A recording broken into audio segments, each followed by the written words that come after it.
Right, I'm back. There was a crisp, dry snow under his feet and more snow lying on the branches of the trees. Overhead there was a pale blue sky, the sort of sky one sees on a fine winter day in the morning. Straight ahead of him he saw between the tree trunks the sun just rising, very red and clear. Everything was perfectly still, as if he were the only living creature in that country. There was not even a robin or a squirrel among the trees, and the wood stretched as far as he could see in every direction. He shivered. He now remembered that he had been looking for Lucy, and also how unpleasant he had been to her about the imaginary country, which now turned out not to be imaginary at all. He thought that she must be somewhere quite close, and so he shouted, "Lucy, Lucy, I'm here too, Edmund!" There was no answer. "She's angry about all the things I've been saying lately," thought Edmund, and though he did not like to admit that he had been wrong, he also did not much like being alone in this strange, cold, quiet place. So he shouted again, "I say, Lou, I'm sorry I didn't believe you. I see now you were right all along. Do come out, make it, Pax." Still there was no answer. "Just like a girl," said Edmund to himself, "sulking somewhere and won't accept an apology." He looked round him again and decided he did not much like this place, and he almost made up his mind to go home when he heard, very far off in the wood, a sound of bells. He listened, and the sound came nearer and nearer, and at last it swept into sight a sledge drawn by 2 reindeer. It's that one there, look. There's the White Witch. The reindeer were about the size of Shetland ponies, and their hair was so white that even the snow hardly looked white compared with them. Their branching horns were gilded and shone like something on fire when the sunrise caught them. Their harness was of scarlet leather and covered with bells. On the sledge, driving the reindeer, sat a fat dwarf who would have been about 3 foot high if he had been standing. He was dressed in polar bear's fur, and on his head he wore a red hood with a long gold tassel hanging down from its point. His huge beard covered his knees and served him instead of a rug. But behind him, on a much higher seat in the middle of the sledge, sat a very different person, a great lady, taller than any woman that Edmund had ever seen. She was also covered in white fur up to her throat, and held a long, straight, golden wand in her right hand, and wore a golden crown on her head. Her face was white, not merely pale, but white like snow or paper or icing sugar, except for her very red mouth. It was a beautiful face in other respects, but proud and cold and stern. The sledge was a fine sight as it came sweeping towards Edmund, with the bells jingling and the dwarf crackling his whip and the snow flying up on each side. "Stop," said the lady, and the dwarf pulled the reindeer up so sharply that they almost sat down. They then recovered themselves and stood champing their bits and blowing. In the frosty air, the breath coming out of their nostrils looked like smoke.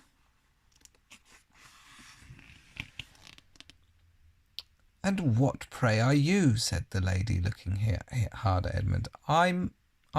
My name's Edmund," said Edmund, rather awkwardly. He did not like the way she looked at him. The lady frowned. "Is that how you address a queen?" she asked, looking sterner than ever. "I beg your pardon, your majesty, I didn't know," said Edmund. "Not now the Queen of Narnia," cried she. "Ha! Sorry. Not know the Queen of Narnia," cried she. "Ha! You shall know us better hereafter, but I repeat, what are you?" "Please, your majesty," said Edmund, "I don't know what you mean. I'm at school. At least I was. It's the holidays now." Chapter 4, Turkish Delight. "But what are you?" said the queen again. "Are you a great overgrown dwarf that has cut off its beard?" "No, your majesty," said Edmund. "I never had a beard. I'm a boy." "A boy," she said. "Do you mean you are a son of Adam?" Edmund stood still, saying nothing. He was too confused by this time to understand what the question meant. "I see you are an idiot, whatever else you may be," said the Queen. "Answer me once and for all, or I shall lose my patience. Are you human?" "Yes, your Majesty," said Edmund. "And how, pray, did you come to enter my dominions?" "Please, your Majesty, I came in through a wardrobe." "A wardrobe? What do you mean?" "I opened a door and just found myself here, your Majesty," said Edmund. "Ha!" said the Queen, speaking more to herself than to him. "A door? A door from the world of men? I have heard such things. This may wreck all, but he is only one, and he is easily dealt with." As he spoke these words, she rose from her seat and looked Edmund full in the face, her eyes flaming. At that same moment she raised her wand. Edmund felt sure she was going to do something dreadful, but he seemed unable to move. Then, just as he gave himself up for lost, she appeared to change her mind. "My poor child," she said in a quite different voice, "how cold you look. Come and sit with me on the sledge, and I will put my mantle around you, and we will talk." Edmund did not like this arrangement at all, but he dared not disobey. He stepped onto the sledge and sat at her feet, and she put a fold of her fur mantle around him and tucked it well in. "Perhaps something hot to drink," said the Queen. "Should you like that?" "Yes, please, your Majesty," said Edmund, whose teeth were chattering.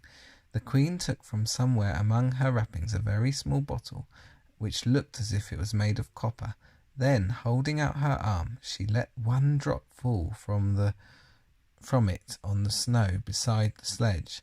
Edmund saw the drop for a second in mid-air, shining like a diamond, but the moment it touched the snow there was a hissing sound, and there stood a jewelled cup full of something that steamed.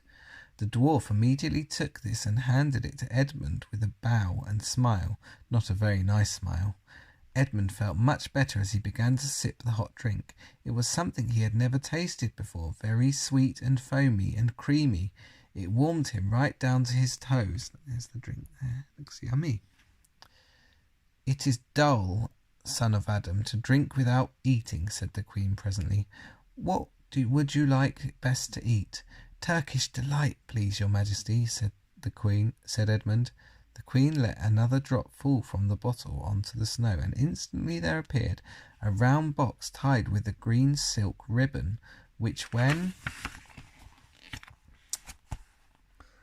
open, turned out to contain several pounds of the best Turkish delight. Each piece was sweet and light to the very centre, and Edmund had never tasted anything more delicious. He was quite warm now and very comfortable. While he was eating, the Queen kept asking him questions.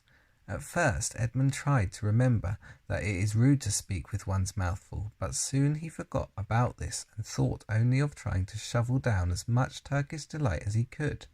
And the more he ate, the more he wanted to eat, and he never asked himself why the Queen should be so inquisitive. She got him to tell her that he had one brother and two sisters, and that one of his sisters had already been in Narnia and had met a faun there, and that no one except himself and his brother and sisters knew anything about Narnia. She seemed especially interested in the fact that there were 4 of them, and kept on coming back to it. "You are sure there are just 4 of you?" she asked. 2 sons of Adam and 2 daughters of Eve, neither more nor less," said Edmund. Neither more nor less. And Edmund, with his mouthful of Turkish delight, kept on saying, "Yes, I told you that before," and forgetting to call her your Majesty, but she didn't seem to mind now. At last the Turkish delight was all finished, and Edmund was looking very hard at the empty box and wishing that she would ask him if he would like some more. Probably the Queen knew quite well what he was thinking, for she knew, though Edmund did not, that this was enchanted Turkish delight, and that anyone who had once tasted it would want more and more of it, and would, even if they were allowed, go on eating it till they killed themselves. But she did not offer him any more. Instead, she said to him, "Son of Adam, I should so much like to see your brother and your 2 sisters. Will you bring them to see me?" "I'll try," said Edmund, looking at the empty box, "because if you did come again, bringing them with you, of course, I'd be able to give you some more Turkish delight. I can't do it now. The magic will only work once. In my house it would be another matter." "Why can't we go to your house now?" said Edmund. When he had first got on the sledge, he had been afraid that she might drive away with him to some unknown place from which he would not be able to get back, but he had forgotten about that fear now. It is a lovely place, my house," said the Queen. "I'm sure you would like it. There are whole rooms full of Turkish delight, and what's more, I have no children of my own. I want a nice boy whom I could bring up as a prince, and who would be king of Narnia when I am gone. While he was prince, he would wear a gold crown and eat Turkish delight all day long. And you are much the cleverest and handsomest young man I've ever met. I think I would like to make you the prince some day when you bring the others to visit me." "Why not now?" said Edmund. His face had become very red, and his mouth and fingers were sticky. He did not look either clever or handsome, whatever the Queen might say.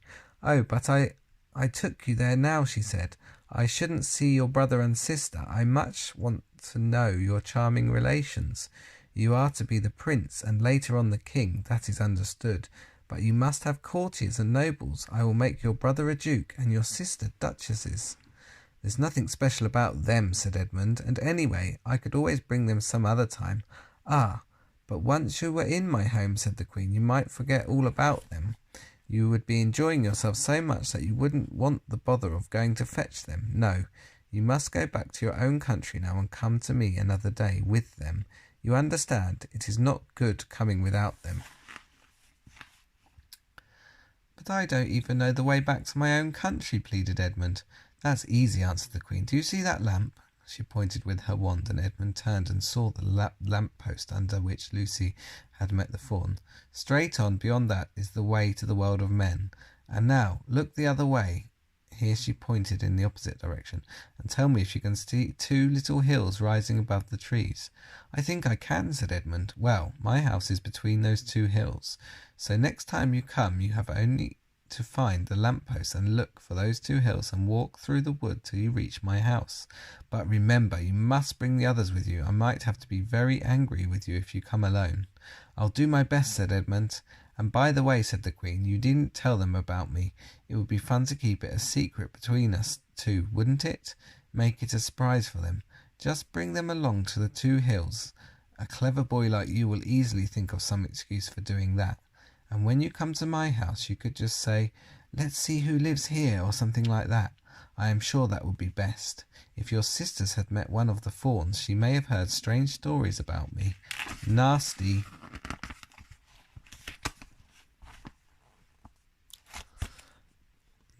stories that might make her afraid to come to me. Fawns will say anything, you know. And now, please, said Edmund suddenly, please, could I just have one piece of Turkish delight to eat on the way home? No, said the Queen with a laugh. You must wait till next time. Wait. While she spoke, she signalled to the dwarf to drive on. But as the sledge swept away out of the night, the Queen waved to Edmund, calling, Next time, don't forget, come soon." Edmund was still staring after the sledge when he heard someone calling his own name, and looking around he saw Lucy coming towards him from the other part of the wood. "Oh, Edmund," she cried, "so you've got in too. Isn't it wonderful? And now—" "All right," said Edmund. "I see you were right, and it is a magic wardrobe after all. I'll say I'm sorry if you like, but where on earth have you been all this time? I've been looking for you everywhere. If I'd known you had got in, I'd have waited for you," said Lucy, who was too happy and excited to notice how snappishly Edmund spoke, or how flushed and strange his face was. "I've been having lunch with dear Mr. Tumnus the Fawn, and he's very well, and the White Witch has done nothing to him for letting me go. So he thinks she can't have found out, and perhaps everything is going to be all right after all." "The White Witch," said Edmund. "Who's she?" "She's a perfectly terrible person," said Lucy. "She calls herself the Queen of Narnia, though she has no right to be queen at all. And all the fawns and dryads and naiads and dwarves and animals, at least all the good ones, simply hate her. And she can turn people into stone and do all kinds of horrible things. And she has made a magic so that it's always winter in Narnia, Always winter, but it never gets to Christmas, and she drives about on a sledge drawn by reindeer with her wand in her hand and a crown on her head. Edmund was already feeling uncomfortable from having eaten too many sweets, and when he heard that the lady he had made friends with was a dangerous witch, he felt even more uncomfortable. But he still wanted to taste that Turkish delight again more than he wanted anything else. "Who told you all that stuff about the White Witch?" he asked. "Mr. Tumnus said the fauns," said Lucy. "You can't always believe what fauns say," said Edmund, trying to sound as if he knew far more about them than Lucy. "Who said so?" said Lucy.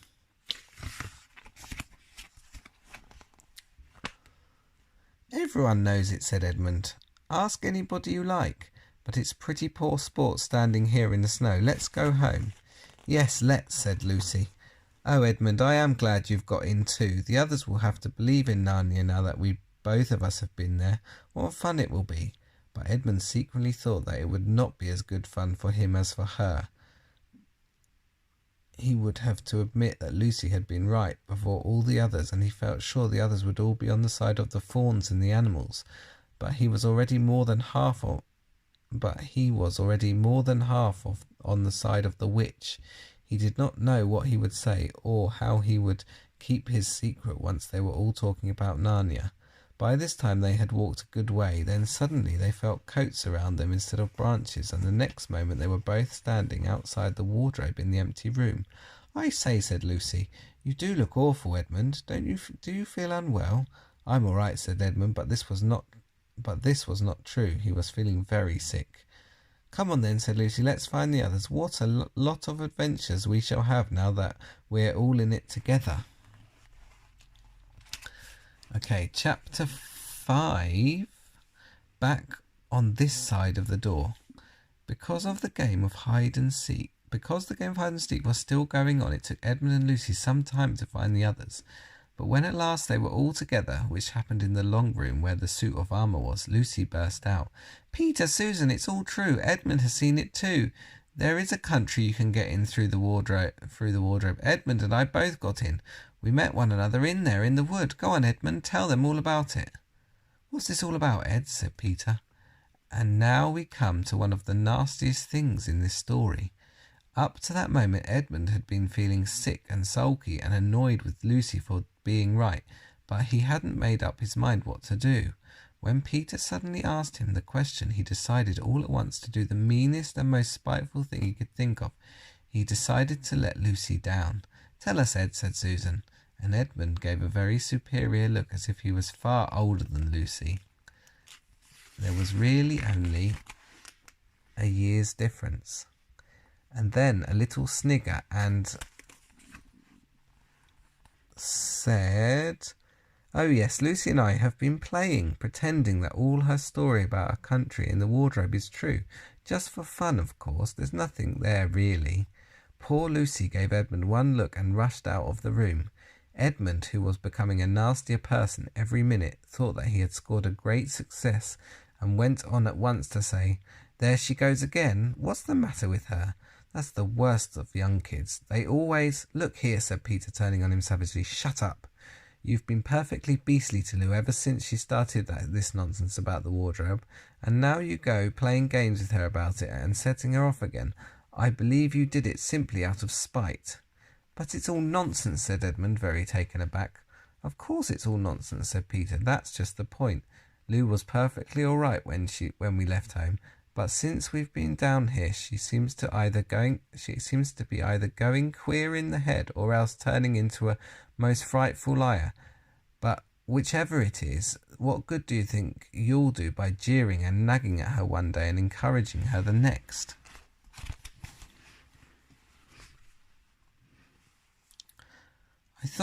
I thought, said Edmund. But he couldn't think of anything else. "He didn't think anything at all," said Peter. "It's just spite. You've always liked being beastly to anyone smaller than yourself. We've seen that at school before now." "Do stop it," said Susan. "It won't make things any better having a row between you two. Let's go and find Lucy." It was not surprising that when they found Lucy a good deal later, everyone could see that she had been crying. Nothing they could say to her made any difference. She stuck to her story and said, "I don't care what you think, and I don't care what you say. You can tell the professor, or you can write to Mother, or you can do anything you like.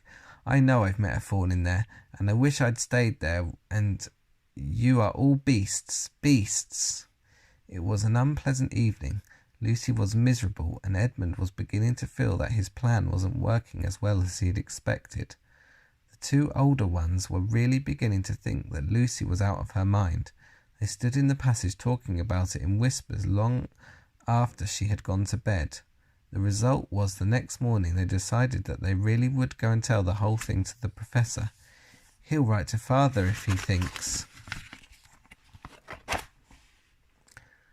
there is really something wrong with Lou," said Peter. "It's getting beyond us." So they went and knocked at the study door, and the professor said, "Come in," and got up and found chairs for them and said he was quite at their disposal. Then he sat listening to them with the tips of his fingers pressed together and never interrupting till they had finished the whole story. After that he said nothing for quite a long time. Then he cleared his throat and said the last thing either of them expected. "How do you know," he asked, "that your sister's story is not true?"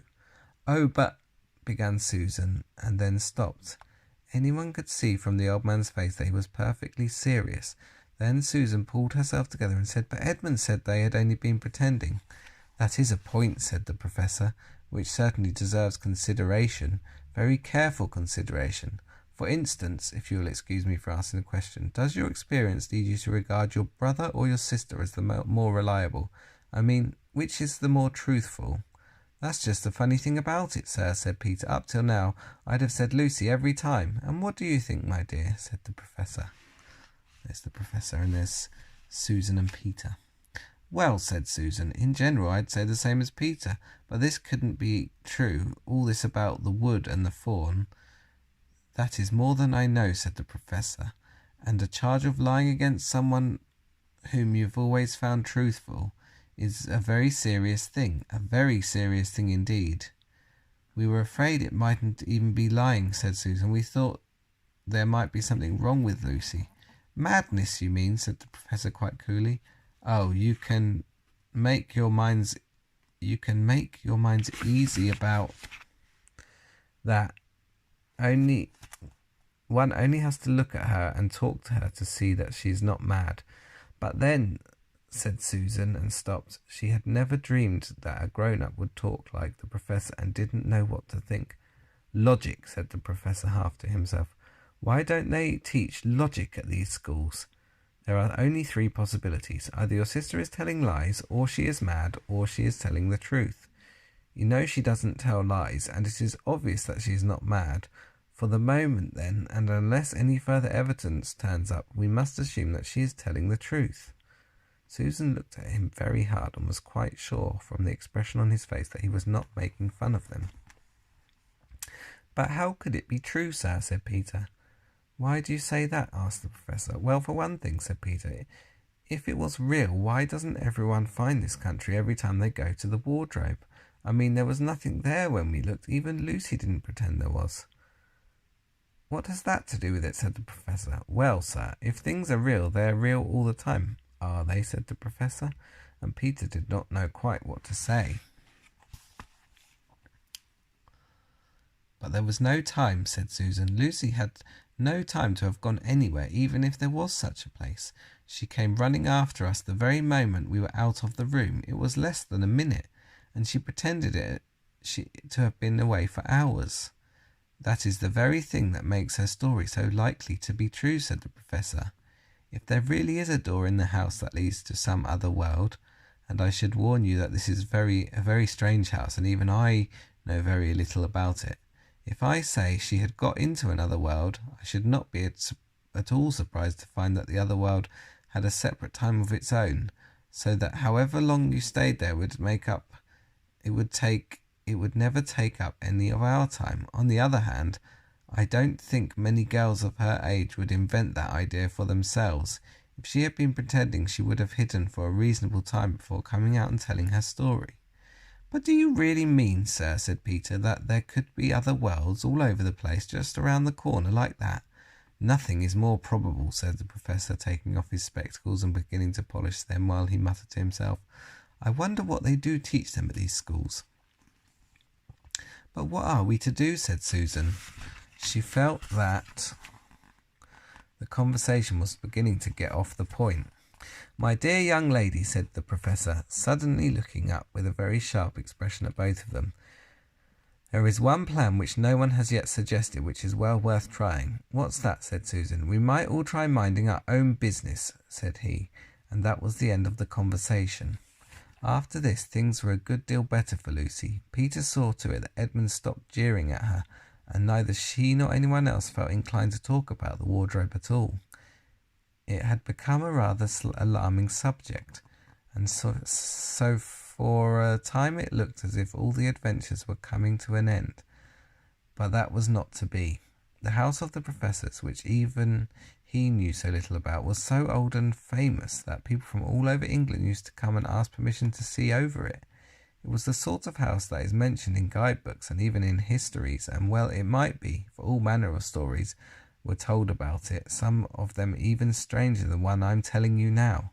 And when parties of sightseers arrived and asked to see the house, the Professor always gave them permission, and Mrs. Macready, the housekeeper, showed them around, telling them about the pictures and the armour and the rare books in the library. There's the house there, look. Mrs. Macready was not fond of children and did not like to be interrupted when she was telling visitors all the things she knew. She had said to Susan and Peter almost on the first morning, along with a good many other instructions, and please remember, you're to keep out of the way whenever I'm taking a party over the house. Just as if any of us would want to waste half the morning trailing round with a crowd of strange grown-ups, said Edmund, and the other three thought the same. That was how the adventures began for the third time. A few mornings later, Peter and Edmund were looking at a suit of armour and wondering if they could take it to bits when the two girls rushed into the room and said, Look out, here comes the Macready and a whole gang with her. Sharp's the word, said Peter, and all four made off through the door at the far end of the room. But when they had got into the green room and beyond it, into the library, they suddenly heard voices ahead of them, and realised that Mrs. Macready must be bringing her party of sightseers up the back exit, instead of up the front stairs as they had expected. And after that, whether it was that they had lost their heads, or that Mrs. Macready was trying to catch them, or that some magic in the house had come to life and was chasing them into Narnia, they seemed to find themselves being followed everywhere, until at last Susan said, Oh, bother those trippers. Here, let's go into the wardrobe room till they passed. No one will follow us in there.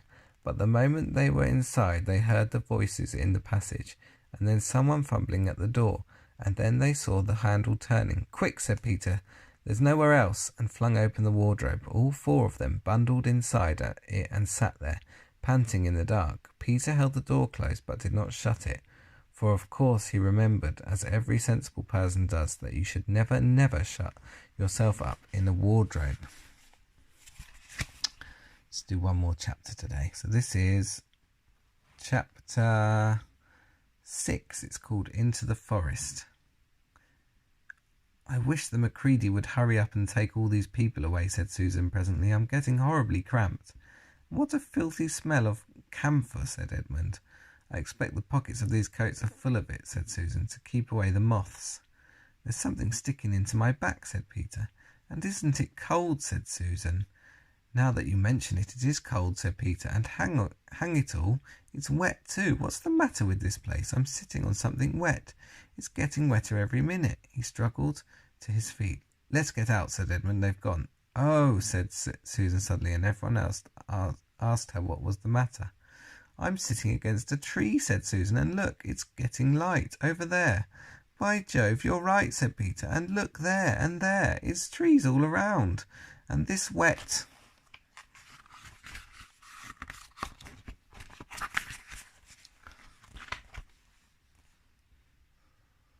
stuff is snow.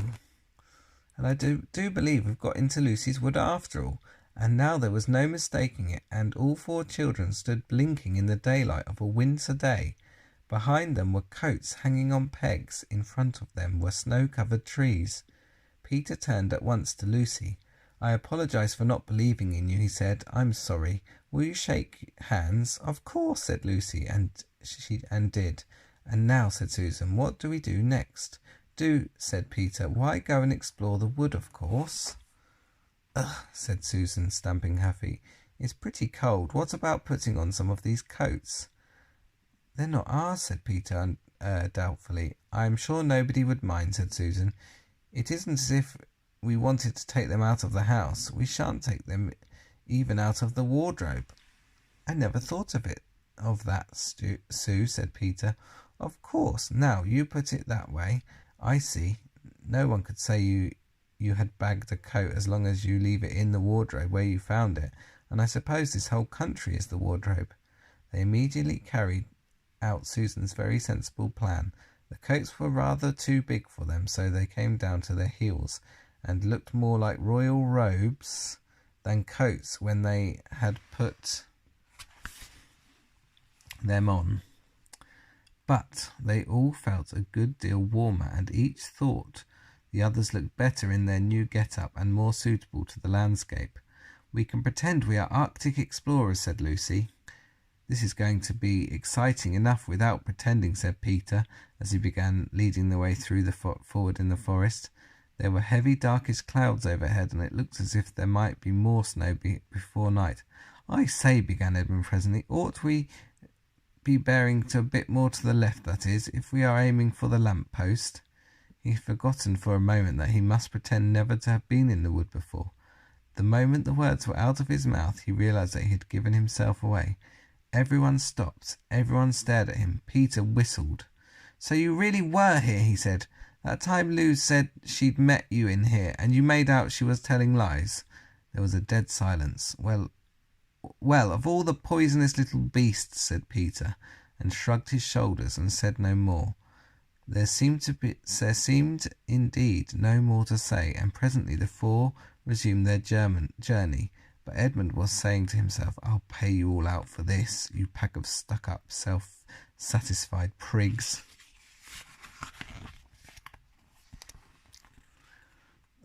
What's going on there? "Where are we going anyway?" said Susan, chiefly for the sake of changing the subject. "I think Lou ought to be the leader," said Peter. "Goodness knows she deserves it." "Where will you take us, Lou?" "What about going to see Mr. Tumnus?" said Lucy. "He's the nice fawn I told you about." Everyone agreed to this, and off they went, walking briskly and stamping their feet. Lucy proved a good leader. At first she wondered whether she would be able to find the way, but she recognised an odd-looking tree in one place and a stump in another, and brought them on to where the ground became uneven and into the little valley, and at last the very door to Mr. Tumnus's cave. But there was a terrible surprise. Looks like it's been smashed in. The door had been wrenched off its hinges and broken to bits.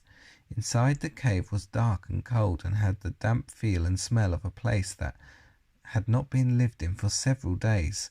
Snow had drifted in from the doorway and was heaped on the floor, mixed with something black, which turned out to be the charred sticks and ashes from the fire. Someone had apparently flung it about the room and then stamped it out.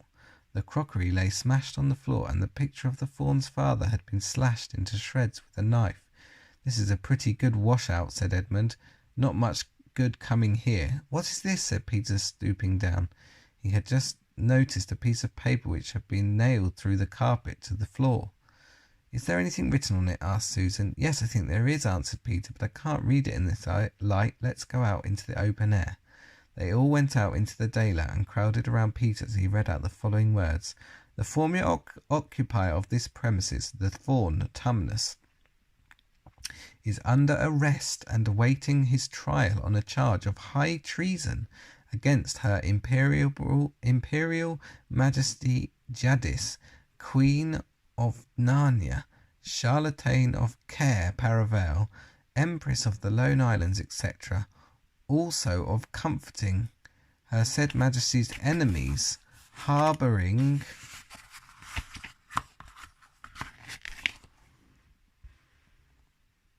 spies and fraternising with humans.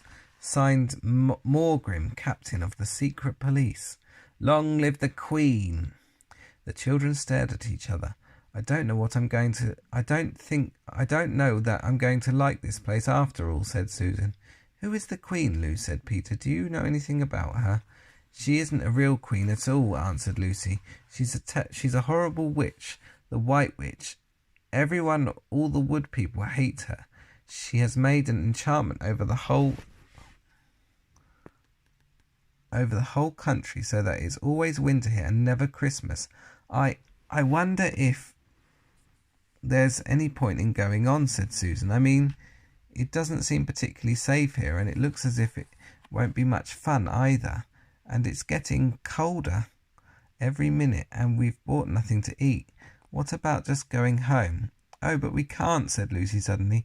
Don't you see? We can't just go home, not after this. It's all on my account that the poor fawn has got into this trouble. He hid me from the witch and showed me the way back. That's what it means by comforting the Queen's enemies and fraternising with humans. We simply must try to rescue him. A lot we could do, said Edmund, when we haven't got anything to eat. Shut up, you, said Peter, who was still very angry with Edmund. What do you think, Susan?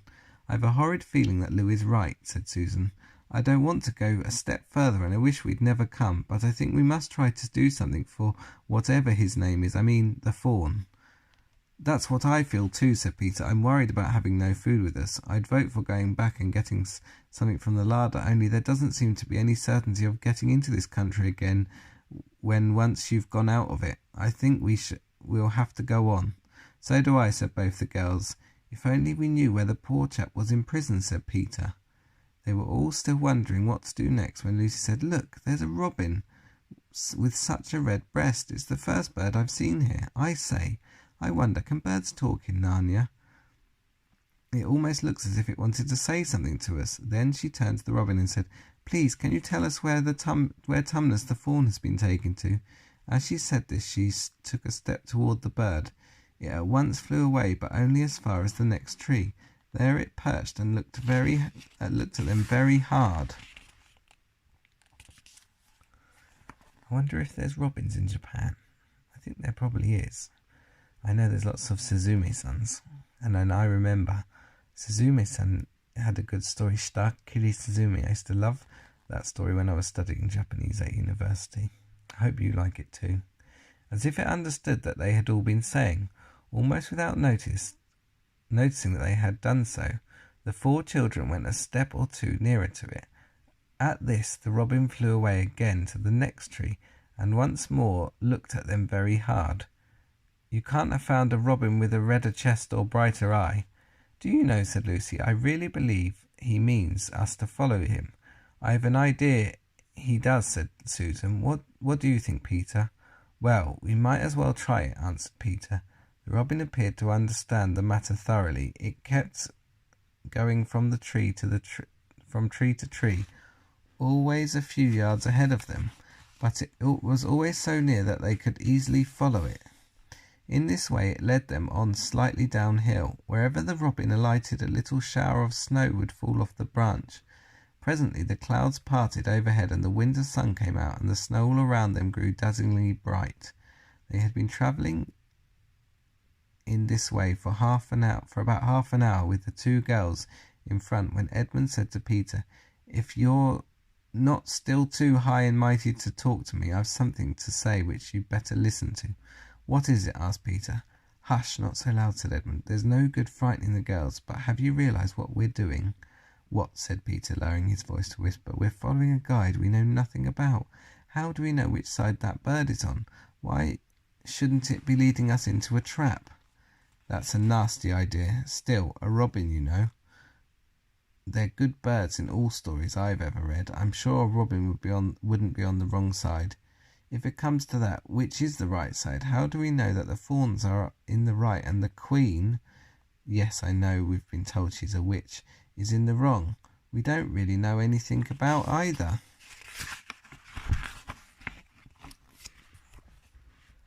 The fawn saved Lucy. He said he did, but how do we know? And there's another thing too. Has anyone the least idea of the way home from here? Great Scott, said Peter. Hadn't thought of that. And no chance of dinner either, said Edmund. Right, that's enough for tonight, I think. I hope you... Well, what is it now? It's the middle of the night in Japan, so you'll be fast asleep. I'm sure... I hope you'll be having nice dreams. And, yeah, well, I hope to see you again soon. Soon you're going to be moving house, the car said, so I'm looking forward to hearing how it goes for you and what you put in your room. I think you want a poster from, I can't remember the name of the one, but the guys with the belts and the round things that you put on the belts. When we went to Japan, we went to Aeon and we got one from the Gaja Gaja for you. And then I found one in 7-Eleven. We found some in 7-Eleven and we bought some there too. Well, sleep tight, little man. Well, I don't know if you are sleeping or what you're doing when you read this message, but I hope everything's good in your life. I'll see you later on. Bye.